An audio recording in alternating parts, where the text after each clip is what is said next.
নিজেরা অপকর্ম করে তার দায় আমাদের উপরে চাপায়। বলবেন যে প্রমাণ কি? মাত্র 2টা প্রমাণ দেয় উত্তরবঙ্গ থেকে, বেশি দেওয়ার দরকার নেই। হাজার হাজার প্রমাণ আছে।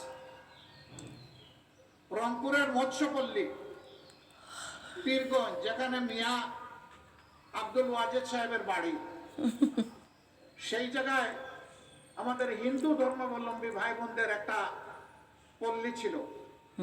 সেই পল্লীতে গিয়ে প্রথমে গরু চুরি করলো, তারপরে সম্পদ লুণ্ঠন করলো, তারপরে তাদের গড়গুলাতে আগুন জ্বালায় দিল।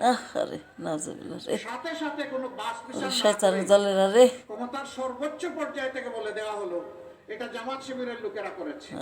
কোনো তদন্ত নাই, তদন্ত ছাড়াই বলে দিল। যুক্তি দিল পাশে মিঠাপুকুর উপজেলা, ওটা জামাতের ঘাঁটি, ওরা এসে এখানে এটা করেছে।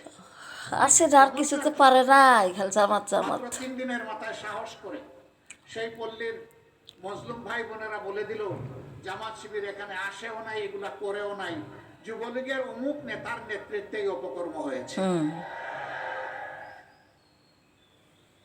এই মামলা চলে গেল সাইবেরিয়ার হিমাগারে। এটার এখন আর কোনো খবর নাই, যেহেতু নেতা যুবলীগের।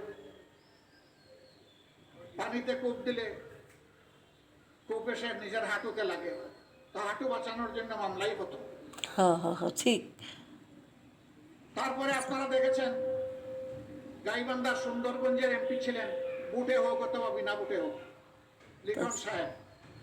তাকে কে বা কাহারা তার বাড়ির পাশে শুট করে তাকে খুন করেছে।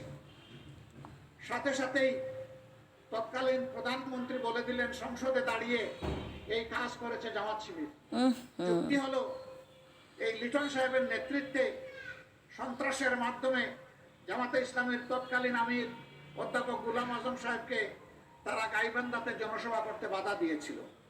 এর প্রতিশোধ এতদিন পরে জামাত শিবির নিয়েছে। এই অভিযোগে আমাদের বেশ কিছু নেতাকর্মীকে জেলে নেওয়া হলো, রিমান্ডে নেওয়া হলো, শারীরিক, আর্থিক, মানসিক নির্যাতন করা হলো।